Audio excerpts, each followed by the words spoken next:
عن انتكاسه، عن خروج انا اقول من الباب الخلفي المذل للزمالك، ولكن في نهايه المطاف لا يلوم الى نفسه. كيف يمكن لفريق كان وصيفا لبطل افريقيا ان يجد نفسه اليوم يخرج من دور المجموعات؟ بتفق معاك تماما. يمكن انا لما نادي الزمالك بيخسر او بيخرج من بطوله بيبان عليا التاثر نوعا ما، ولكن النهارده انا مش زعلان، لان اللعيبه دي لا تستحق الواحد يحزن عليها ولا تستحق هذا الجمهور. الحقيقه فريق متقدم بهدف وبيلعب على ملعبه ومعاه 25,000 متفرج ونتيجه المباراه الاخرى تخدمه. طيب كل شيء مشاهد، كل حاجه موجوده. الهدف ده اتكرر في مباراه كابس يونايتد اميدو، الهدف الثالث في نهايه المباراه. النهارده برضو الفريق كله مندفع والراجل بيروح انفراد والشناوي رغم انا ساذهب معك مباشره. من يتحمل مسؤوليه ليست التعادل اليوم، الاقصاء في مجموع البطوله في المباريات الست على مستوى التحضير، على مستوى الحضور البدني، الحضور الذهني، الفني، إدارة المباريات، تسيير المباريات، الانضمام واللاعبين انخراطهم في هذه البطولة، هل كانوا هم جاهزين ذهنيا؟ أكيد اللي بيتحمل جهاز فني ولاعيبة لا تقدر المسؤولية. لما أشوف أداء لعيبة نادي الزمالك في البطولة من أول جولة حتى اليوم، الحقيقة ما فيش واحد فيهم يستحق أن هو يرتدي في نادي الزمالك. على الرغم ان الشناوي كان كويس النهارده وانقذ عده اهداف، نعم. والهدف الاول ضربه جزاء، انما يتحمل مسؤوليه الهدف الثاني. مفيش حارس مرمى بيخرج كده. تخرج تعمل ايه؟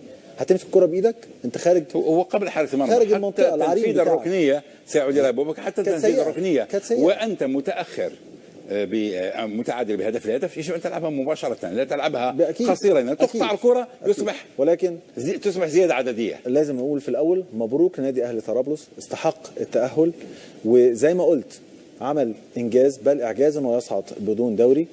وفي نقطه مهمه كمان، ان انا شايف الفريق النهارده اهلي طرابلس الليبي بلا اخطاء.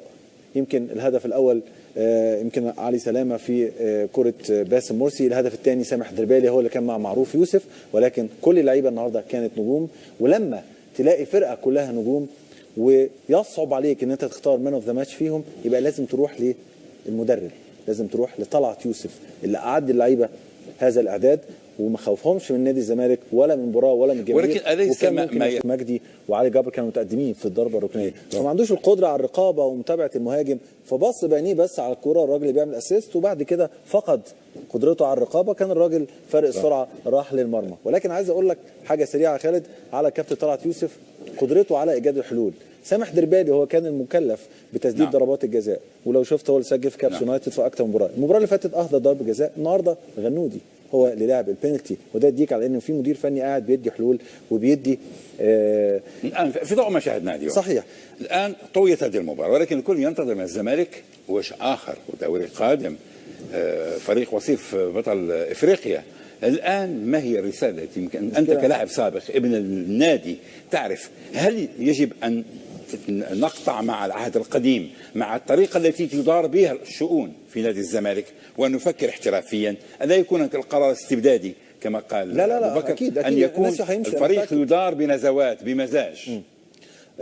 معك حق، لابد يكون في اختيار قياده فنيه، يكون في استقرار، تقعد سنه او سنتين على الاقل. وقبل الاداره الفنيه، الاداره الاداريه اولا، وخصوصا النادي مقبل على بطولتين، عنده بطوله كاس مصر في شهر 7 وعنده البطوله العربيه.